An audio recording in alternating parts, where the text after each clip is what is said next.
Welcome back to the Making It podcast. Today I'm joined by Sean Brett. Now, Sean's been a key figure in my coaching journey. He's been there since I've been at the uni, and you've been there a few years now. He's a stepson of a man called Derek, who's also been a very, very key figure in my coaching journey. And today we're going to talk about Sean's journey and very different aspects of his journey in different parts of football and coaching and just your life in general. So, Sean, it's an absolute pleasure to have you here. Just to begin with, why football? It's when I was young and I just done all the sports. When you go into primary school, they in the summer they put cricket or rounders on, or you do the track and field. I didn't really like it to be honest. And football has always been a part of the family, and I grew up. Dad was a Man Newcastle fan, followed them home and away. Obviously, Derek was a football coach at the academy, college, and also the Gateshead and the uni. So it's always been around in my life, if you could say. But my journey just started was I never played, never really liked playing. There was a time where I didn't really like watching it. I just liked the social side of being being a part of it, being a part of the group and all that. And during the years, get more interested, you get more keen on how it's done, how you're doing in training and the games and that. And then I slowly grew into really love doing it, and that's why I do football, because. If you told me to coach badminton, I would not know how to begin. And the same with cricket, and then I'll just throw the ball at a bat and just hit it as hard as you can. Yeah, so you've been coaching quite a few teams this season, and I guess I just wanted to ask you, how's this season treated you across the different teams, and how have you found this football season this year? Well, I'll start off with the uni one, because I think last time I counted I had 4 or 5 teams this year. And the uni team started off with, I was going to start with the 8th or 9th team or 7th, one of them teams, but then obviously, Steve Durant left devastatingly 3 or 2 weeks before the season was going to start. And then Michael at the time didn't know what to do, and I just said, listen, I'm happy to step in and take the team, but if you've got somebody that's you got lined up or thinking, but I'm happy to take it for the first 2 or 3. And then had the message and confirmation, he's put me in charge of it. To be honest, I really didn't know what to expect, because you know yourself, you go into a league, you don't know anybody, you don't know the manager. The manager can be nice or a bit of a prick at times. The referees are awful as well. But that's the stuff I had to get used to, because you could say I've been spoiled with the firsts for having proper facilities, proper referees, good people on the side. But started off learning everything I had to do with the squad quickly and instantly, because in the first 2 games I lost 1-1, and the team that I lost the first game to was Sheffield Hallam away, where one of the players, his brother, was playing on the sideline that done off the line clearance.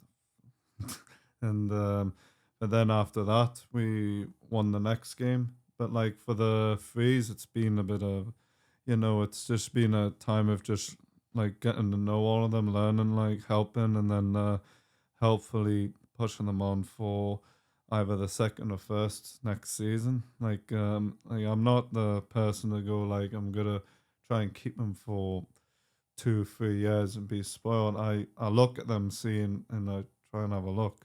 Okay, what's your quality and what's your potential?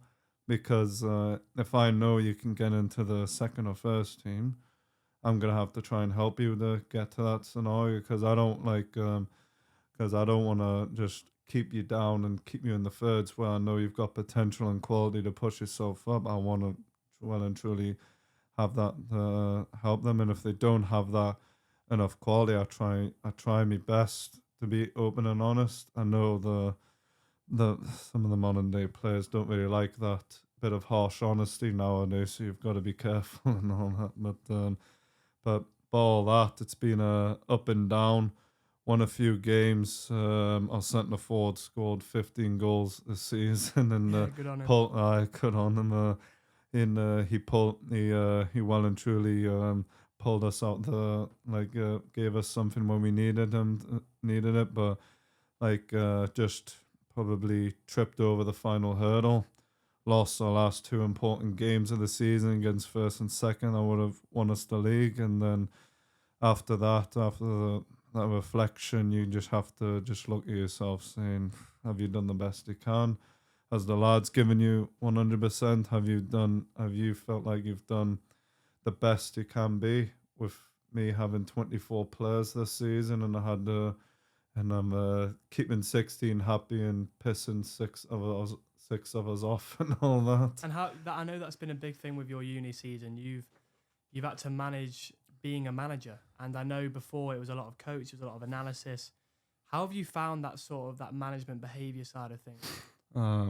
Well, it's been an eye opener, to be honest.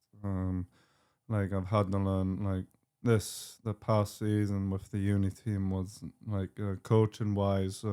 I did pick up a few good points here and there, off the coaches at the uni, but management wise, I've had to learn quickly.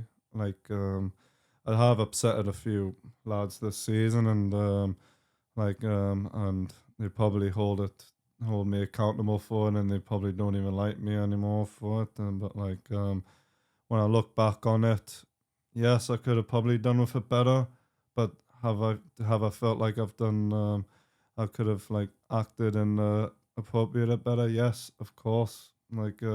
Those are the regrets you get through the season.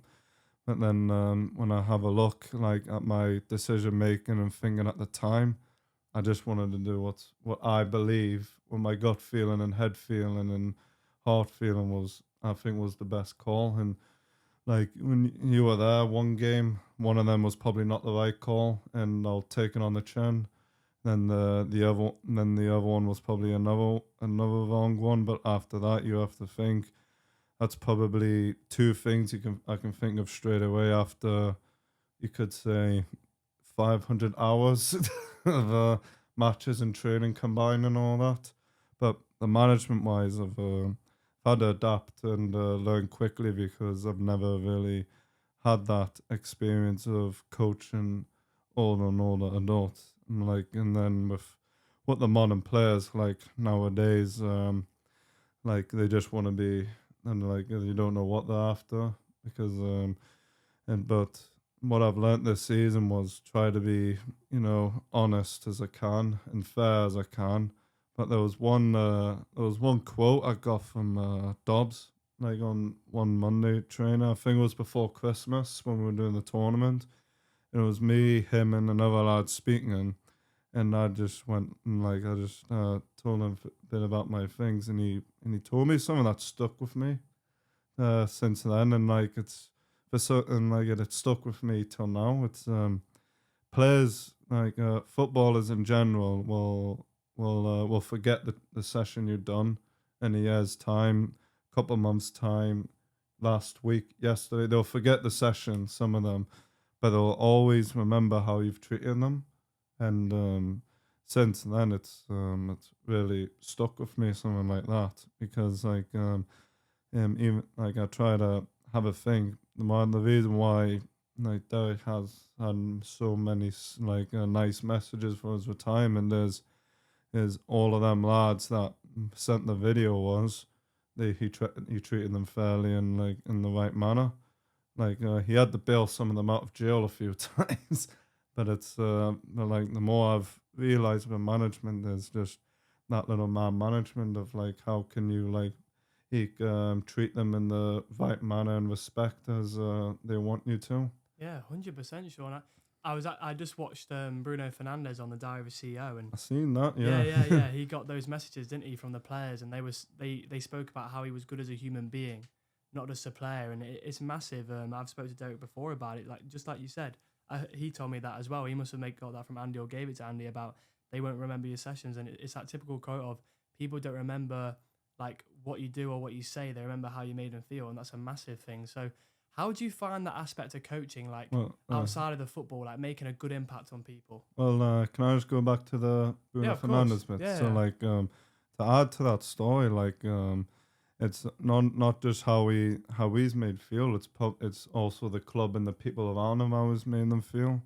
I.e., the other team I help out at the Blythe Spartans, they've got an identity of a really like popular identity. So like you would have probably heard about them like in Nottingham, and then when I was speaking to Leighton Harris's dad, he said there's people in London that's heard about them.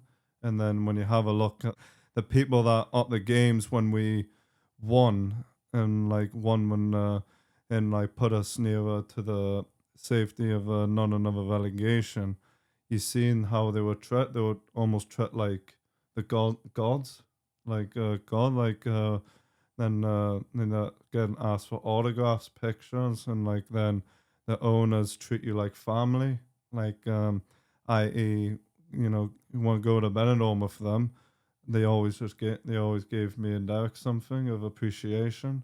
So that's the level of respect and like want. Want me want me to speak about the other teams or Yeah, go for it, I sure. had other ones. Obviously the other one was the North Tyneside team.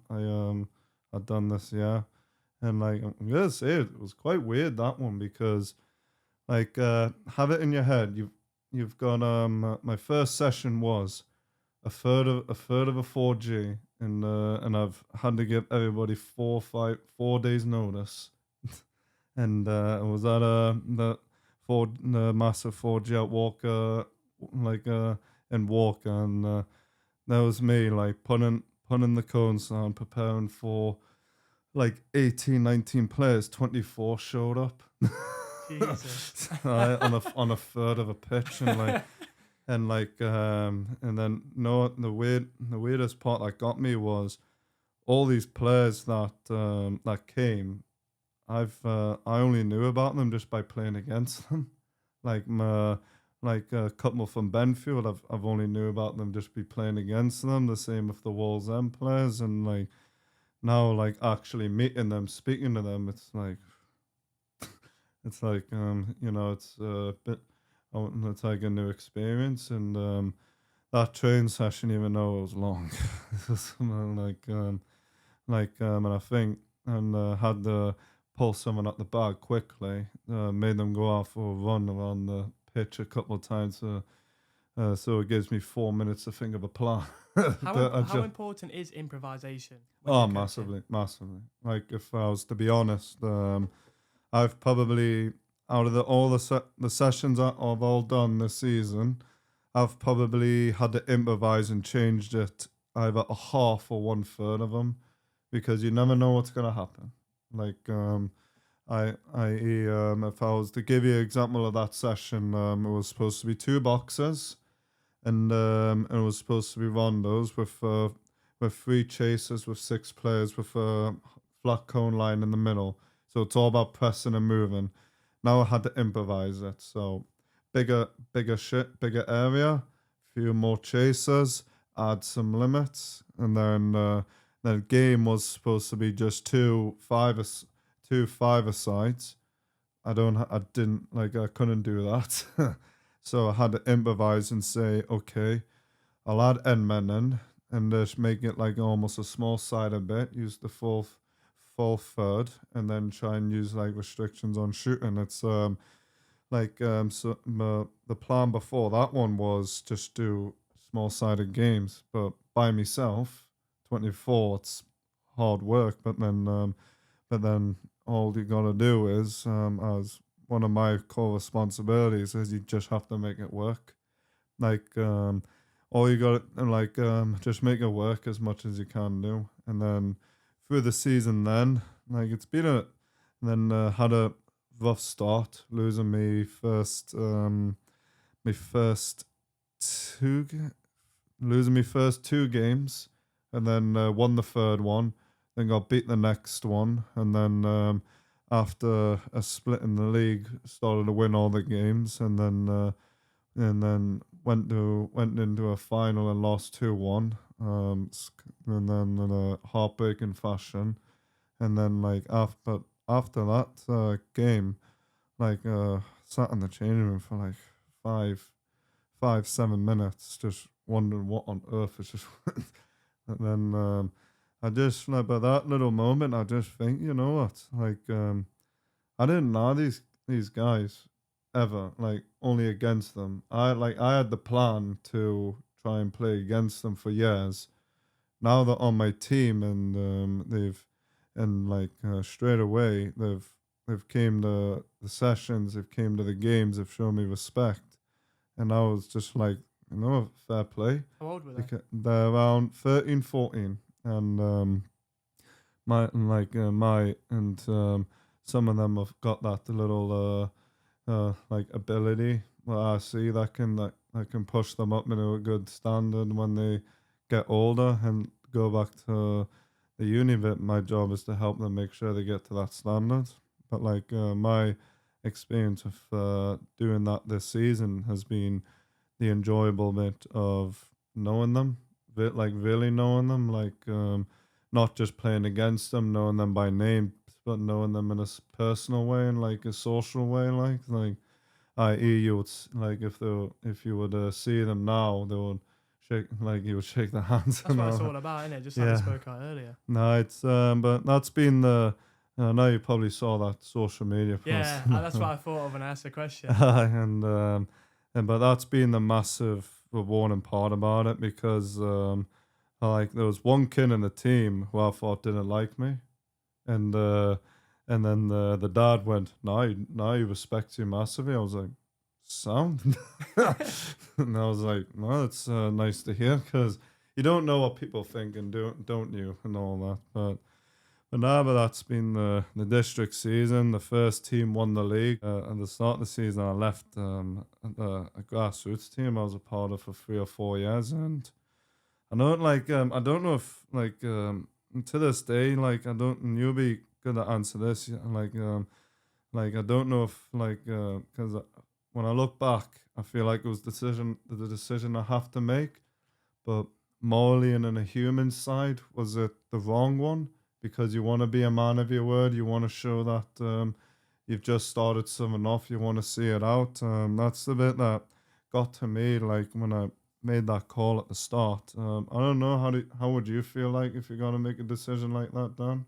I think you've got to weigh it up and think, is this going to be good for me, and is this right? Because if you had stayed with that team when you didn't feel like it was best, are you going to give that team 100% when you know you probably want to move on to a new venture or do something else? So I think if it's something that felt right, which it sounds like it does, there's always going to be that moral thing of like, I'm worrying that I'm leaving some people behind. But sometimes you've got to make that decision, because you'd rather leave that behind and give something else 100% than stick around just because you feel like you need to and only give it 50-75%. Yeah, well, that was one of the things in my head. Like I just felt like a needed of change is needed. Like you go through the same routine, same plan, year after year after year after year. You just get, you almost get sick of it, Yeah. because you want something new to excite you.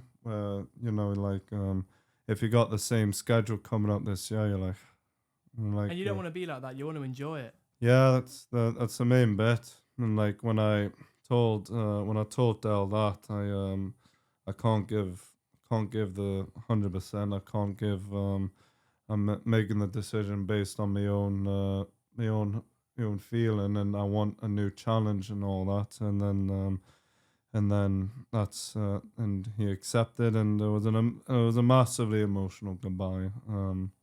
I've probably damaged relationships I built over 3 or 4 years when I said goodbye. And but like there's a time where I hope, like I ever see those people again, like off the off chance, and we can reconnect. And when the dust has settled now and all that, then some of them will probably see this as well, and I truly do, like, because I don't want to go out in any hardships or like any bad name and all that. And like, it was the first decision I had to make for myself on that day, and to this day I always think like I've made, and like I always thought I made that call that I do the best in the human way, not the selfish way.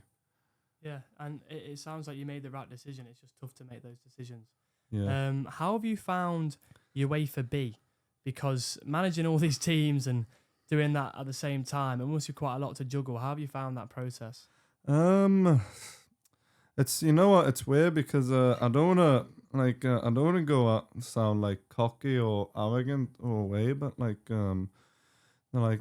when I already knew a couple of the information before I started, because like I've got a friend in America who like does the UEFA A's for the federation, and like there was like a spell where I would speak to him every other day, and he would give me droplets of information, the information where they'll test me. So for example, have you got a pen?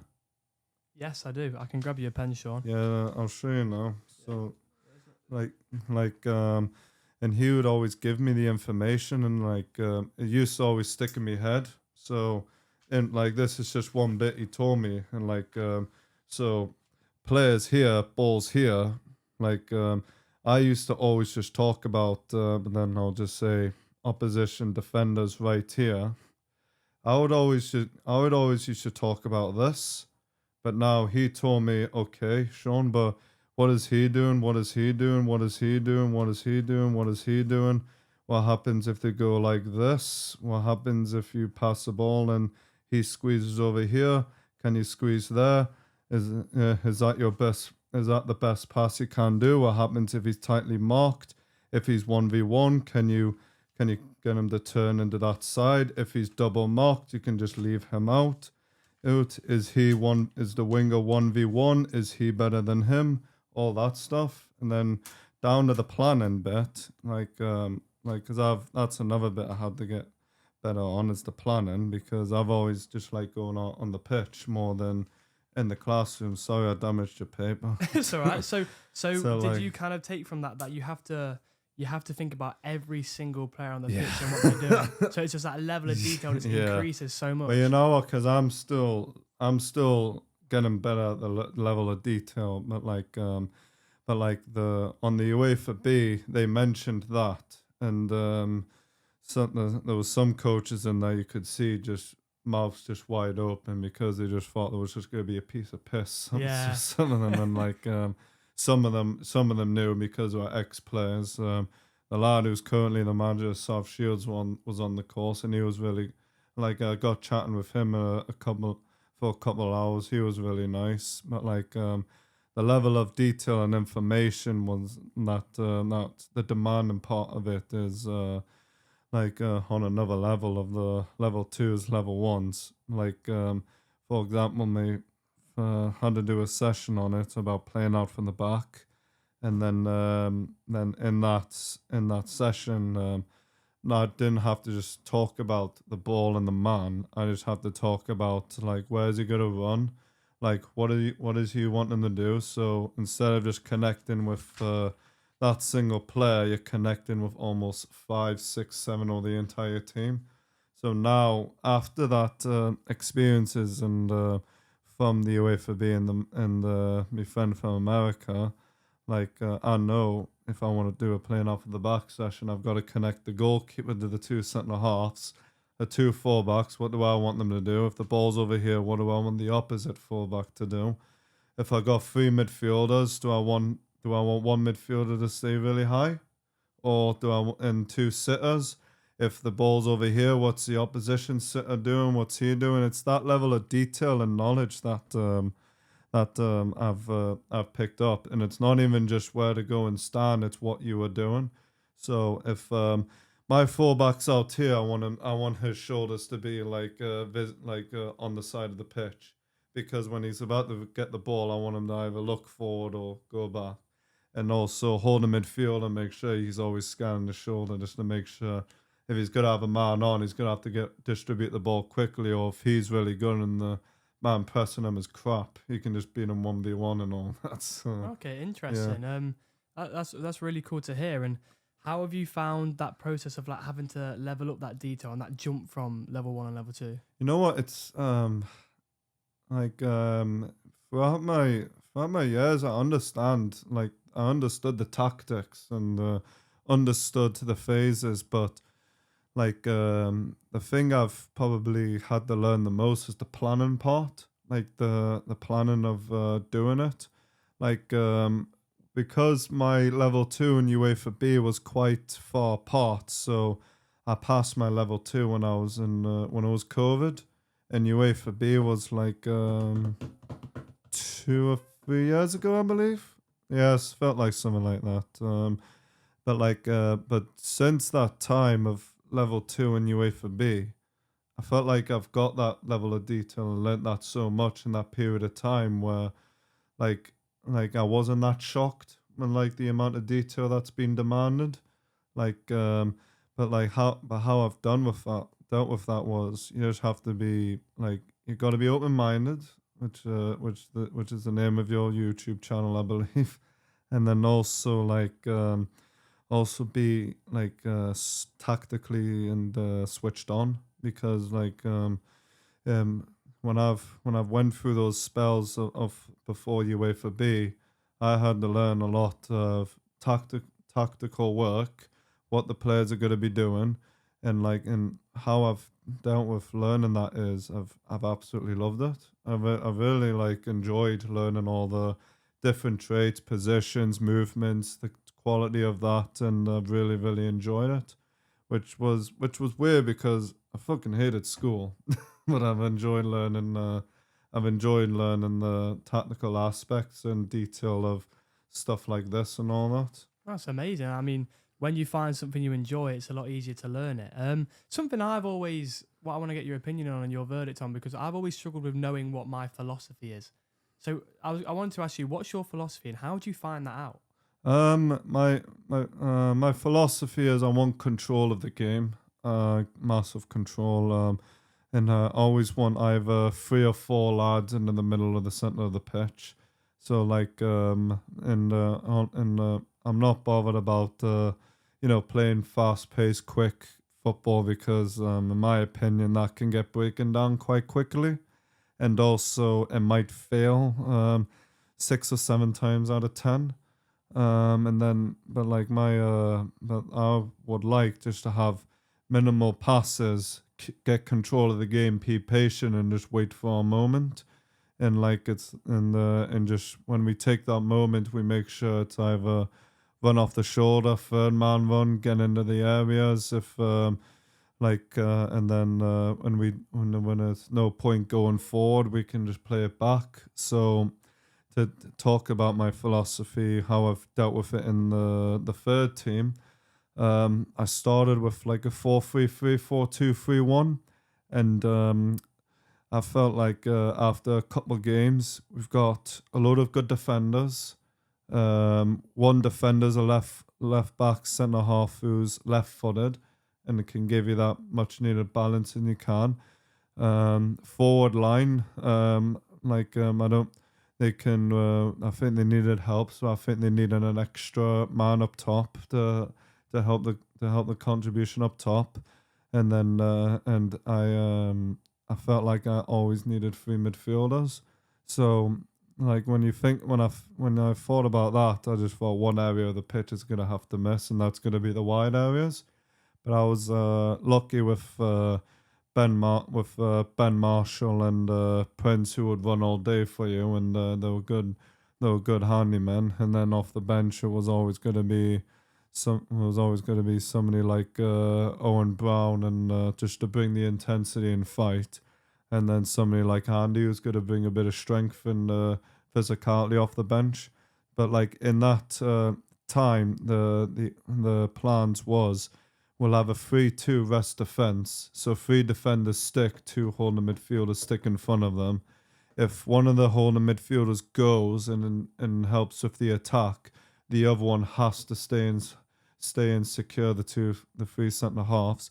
Wing backs can get as high as they want and go on, we can almost go like a 3-2, 3-2-1, 4 formation where the opposition's 4 defenders are all fully marked, 1-to-1.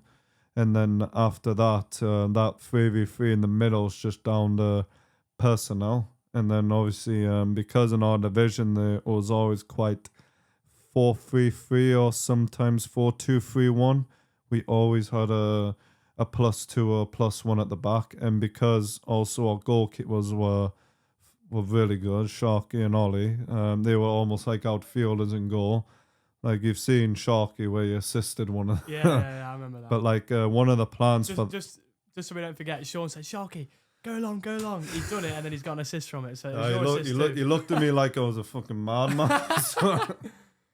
I wanted to ask you as well, Sean, how much you have to adapt as a coach? Because it sounds like you came in with a certain formation and you had to adapt throughout the season. Adapt quickly or be killed. But like what was the question? So how quickly have you got to adapt? Yeah. Alright, so I learned that formation. I just thought of that after 4 games, I believe. It was when we got like this is the bit how I thought about it is how many players have I got the most of? So in my squad I had a ton of centre backs, and all the centre backs deserved to be playing as well. Like there wasn't a bad one between any of them. Like even the first years could slot into the back 3 and not look out of place whatsoever. But like but then you've got Eddie, who was the left-footer one. He can bring you that much needed thing on the left-hand side. So my feeling was I had a load of centre backs that can do that. Wingers, I didn't have many wingers. I had no 4 backs who can probably do the overlapping thing, because the plan that I was set at the start of the season was play a 4 back, and then the 4 backs overlap all the time while still having a box in the midfield. It worked after 3 or 4 games, and then after that, it quite just, I don't know, just felt like something like we would make a load of passes, like but we didn't look like threatening. For example, like I think there was one game where we played it. I think it was Manchester in the Cup. Actually, we had all the ball, the possession. We were making good moves, just not what's happening, and Manchester gave up, didn't want to have the ball, and then they started to sit back, which is my pet hate, because it's hard to play against a team that's prepared to just sit back, do doggies, and just get you on the transitions and all that. But that time they looked like they were going to score, so Reece bailed us out of jail with a free kick, and then we got dumped out the cup next round. And how I adapted the formation was, I think after that I had 2 weeks to prepare. So after that, I just thought, you know what, 2 centre forwards, one lad looks like he's going to be a good goal threat, and he's he didn't really challenge me. He just said, how can I get in? Like, I thought I'd been doing well, so I was like, you know what, let's give you your chance. The other lad, George, who's a good holder player and like can find people in pockets. Then the midfield 3, then the 3 centre backs, and since then then the goalkeeper wise is because I still wanted to use them as a +1 because they were good with their feet, both of them. So the messages I had for Ollie and Sharky was whichever played. I mean, both of them were fucking tremendous. Like Sharky had bought more balance because he was left-footed as well, and his range of passing and that. But when we played out, I just told the 2 keepers, whoever was playing, I want you to act like the 4th centre back. So to add it to this, so if there's a 3 there, the centre back would just come into here, goalie here, and then the other two centre backs were split, so you've almost made a bit of a back four. Like I told Sharky and Ollie, I trust you with my life to make the right decision. If it needs to go long, just communicate and hit the fuck along, yeah, and just make sure everybody knows it, yeah. So we split that. The two wing backs can almost get as high or medium as they want. Then we've got our two holding midfielders. Tom Atkins, who was a little warrior, kept it simple, and Max Hanna could drop in and control the game and the tempo for us. Then Johnny, the guy who can't calm down, his role was whenever we had the ball, I want you to drift outside all the time. See if the holding midfielder will follow you, yeah? Because if he follows you, we'll make a 2v2 in the middle. But if he doesn't follow you, and that means three attackers, they've got to communicate to him. There you go, causes disruption, yeah? But the thing I've told to Johnny that time was, in that transition up here, when we lose the ball, I need you fucking running back into your position as quickly as you can, yeah? Yeah. Because we can't have that left open. Like anybody give the ball away and we're wide open and we're vulnerable for the counter, yeah. And that went for everybody and all that. So my the quickness of how I had to adapt was just knowing how many players I had in certain positions, and also what quality will they bring to the team. And that's really how. Amazing. That's really cool to get. So the first time I played that formation was Sharky's assist. Yeah. And you won 4-0, didn't you? Yeah. 4-1. One at the centre half came up to add Cloudy to the. It was the centre half came off of cramp, couldn't run. I made all 5 substitutions. I just went, and just go centre forward.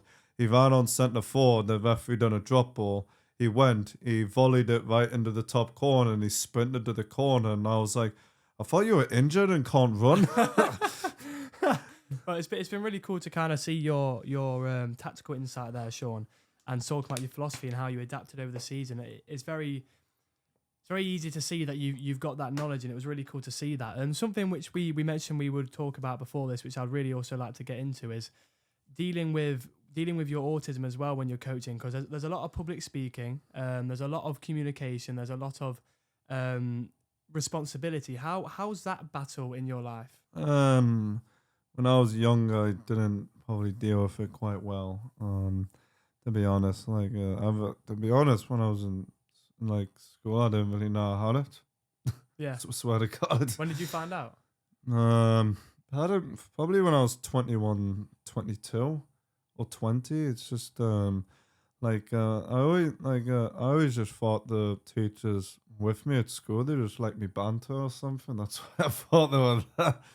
But I found it tough when I was young. I was probably in high school. I probably found it tough as well. If we talk about regrets, I was probably going to be the biggest one I had was probably my almost behavior and attitude towards that. And if there's a time I want to go and apologize for any of it, or I would happily do it. And that, but how I've adapted through autism was I feel well, I just had to go through it every day. The quote, "Every day's the norm." Your norm might be more you'll learn something quite quickly, where I take a bit more time. It's dead frustrating. You have to just adapt to it, and but it's weird when I gone into football. I felt like I really enjoyed it, and I can learn quickly off it. I really don't know why. To get really personal with it, when I learned I had it, I really didn't like telling people about it. I honestly don't. I struggled to come out. I struggled to admit it. But then there was this camp I'd done with the Newcastle Foundation, and I went and I was working with somebody called Tal. Tal Campbell, who used to play for Derek as well, and he said something where something, I can't remember what exactly happened, but he said something like, "Sorry, it's just because of my ADHD," like and then and then in the car, gave him a lift home, and I was like, "Tal, like, how are you so open about your, thing?" Like, and like, cause I'm like, I'm autistic, and like, and he went, "You're autistic?" Well, yeah, I am. Like, how are you so open and can so calmly tell people you've got it? Because I hated people knowing that about me, like, absolutely despised it. And then he just went, "It's just it's your," and he just went, "It's just how I am."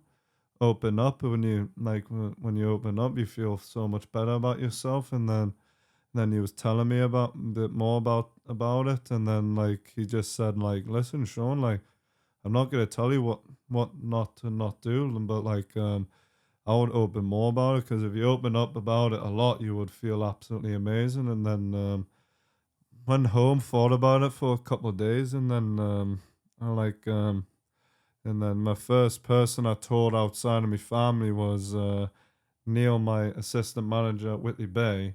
And like he took it really well. And then when I told him, he just said, "Sean, that's absolutely fine." And then next one was, I told my boss at the foundation. They were proud of me of just opening up. And then like since then I've haven't used it as a barrier, or I just use it as the famous words from Charlie Griefson's mum.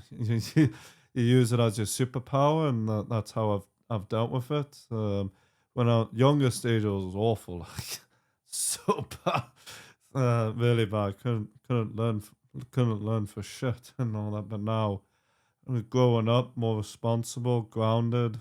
Um, I like to say a bit more well behaved. I feel like I can cope with it through life well better now and all that. Then that's and if they're listening to it, if that's thanks to Tal Campbell and my mum, who was supporting me for all those years with it, and the teachers that helped us at school and all that to help me throughout them. And if they're listening, thank you very much.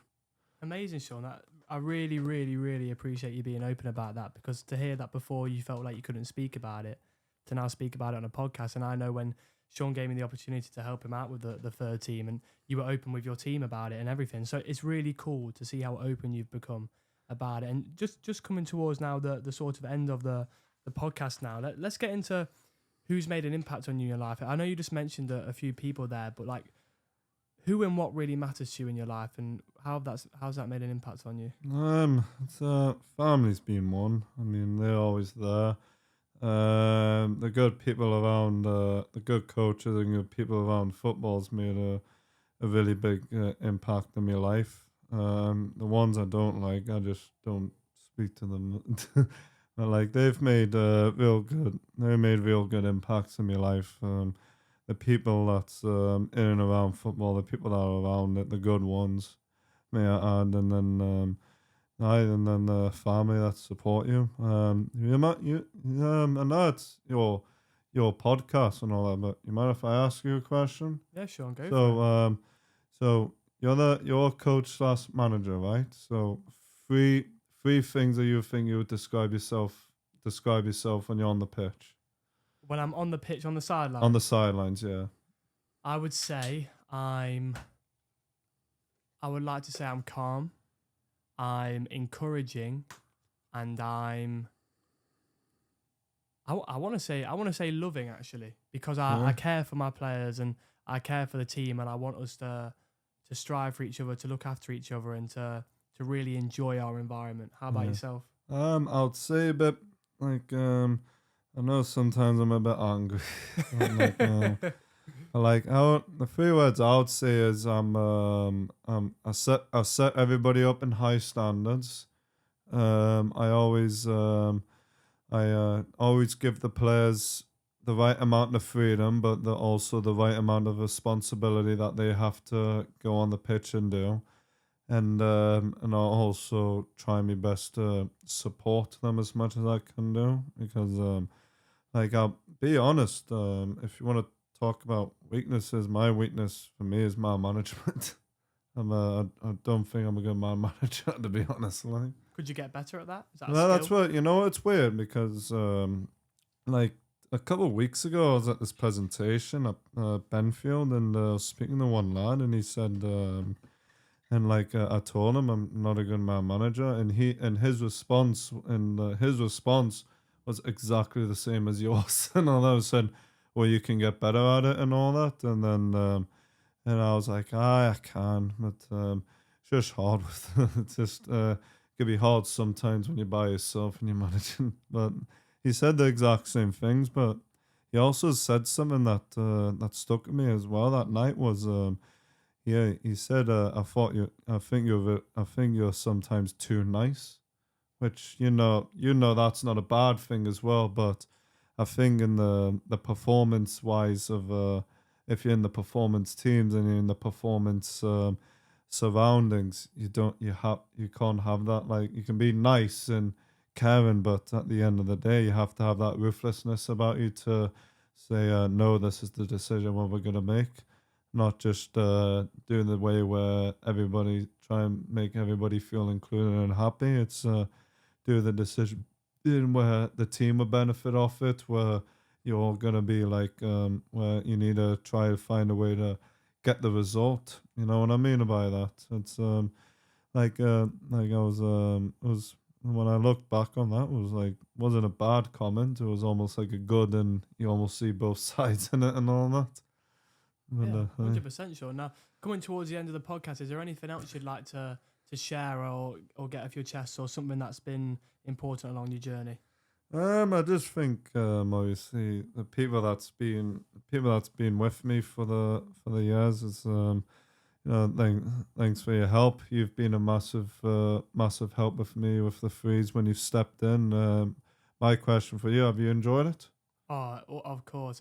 Football coaching's been the best opportunity I've ever had because of the environment, because of the learning, the growth, and I appreciate the opportunities you've given me. And my question for you is: so you've had you've looked at the freeze, and you've had that little crazy one with the ones as well. So what would be your biggest takeaways from like the game you done the game you done with me with the freeze and the game you went with the ones? What would be your biggest takeaway out of them two events, you could say? I think for me, my biggest takeaway is understanding that even when you go up the levels in football, no matter what that level is, just like we saw on the Bruno Fernandes podcast, these people are all still humans.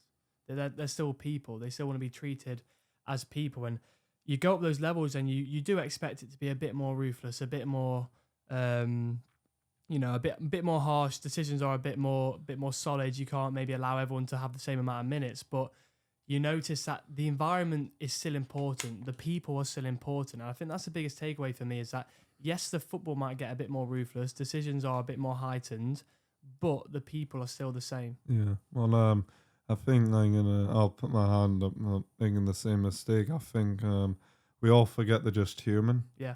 And I think we all forget people are playing professionally human, because it's a dead passionate sport where your weekend relies on it. And also, like, if you're from Newcastle traveling over to somewhere like Chelsea, it's going to cost you an absolute fucking fortune in the same bit. But like, we're all passionate about the sport, and they all just want the same thing, and that's just to win. Some of them just want to win something that they can remember for their lives. Like for example, like I remember doing a train with on the train in London, and a West Ham fan sat next to me, and like this was when they were shocking, like horrifically bad, by the way. So like and then I just asked him like, did you go to the West Ham game? He said, I've been a season ticket for 57 years.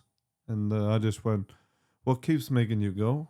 Like, you're getting beat all the time. There's protests outside your stadium. You're calling out the owner. The owner's calling back out to you. Like, they don't seem like they care. And he said, like, like results wise, it's out the window. But like the players are human. The man's that like the manager's probably doing too many mistakes, but the real reason why I'm going is and he pointed into the front of the coach and he said, "That's my grandson." And I've been going with my grandson and my son for the last 15 years, and this is why I'm going. Then he went, "If they weren't here, I wouldn't be going back." But like I thought, like when you talk about like them being human, that ruthlessness side, that's what brings it all together. Like, who do you go to the Forest game to with? My dad and brother. No, well, there you go. Your mum doesn't like football, no? She does, but she hasn't got one of the season tickets. She did go the other day, but not as much. Even you look at Forest, like the Elliot Anderson things, like but you always forget they're human. Yeah. Like you got the Europa League quarter final, one of the biggest games of the season. Missed it because his mum died. It's I was there at the stadium when they did the tribute, and it was very powerful. How was it like? Just you spectating it? Yeah, it was really nice to see kind of everyone coming together for that moment, just to take a minute's silence for that person. And I think that shows you. I think sometimes we do forget just how amazing football is at bringing people together. Yeah, because it has that superpower, but in the same time, it has the power to also drag people away from each other, which is always the bad part of it, isn't it? Yeah. But that's you could say what the beauty of the game is like. 1 minute you're all together, and then after the minute's silence and after the tributes, when the whistle blows, you hate each other. It's you don't understand it. It's a funny world, isn't it? Yeah. It's a dead funny world. Like it's amazing. It's amazing what the motivation of 3 points does to you. By the way. Well, Sean, mate, absolute pleasure to have you on. It's been a really good episode. We've dived into tactics, we've dived into you as a person, and I've really enjoyed you sharing your stories and your journey. So, Sean, really, really a pleasure for you coming on, and I want to say thank you for the opportunities you've given me as well. Like, if I were to speak like you, I think you've grown a lot as a person, because I remember first seeing you and like you asked me the best questions of the day. And then you were massively open-minded, because I think it was you and another lad. And I spoke to the other lad and walked away after 5 minutes because I did not like him whatsoever. But the journey you've been on through, how long have you been here for? 2 or 3 years? 2 seasons now. What? 2 seasons, so 2 years. So the journey you've been on for 2 seasons has been massively, I've been massively really impressed by you, because you coming into the thirds, some people might just not fancy or relish the thing about it, but like your first game, you wanted it, and that's what really impressed me about it. You went on the pitch and you done the warm up, and you loved every single minute of it, and the lads really respected you for that bit, and then you went up right in my expectations about it, because other people will just not do it. Or they'll just try and find an excuse or come fucking late and not. But you relished the chance, and you really took it, and then you started doing some of the training, where I really appreciate, because there was a time when my niece died from cancer, and I think she died the day before, and mentally I couldn't do it. I'll come, but I just haven't had the time or anything to do it. And I asked you, and you went straight on the group and asking, I need numbers right now. Not quite like that.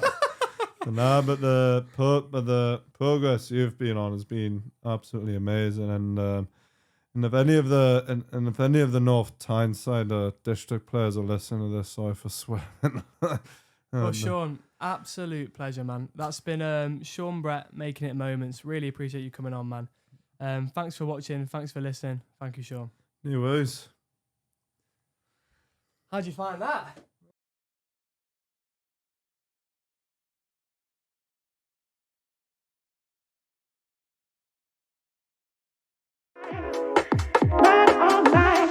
Feel so right.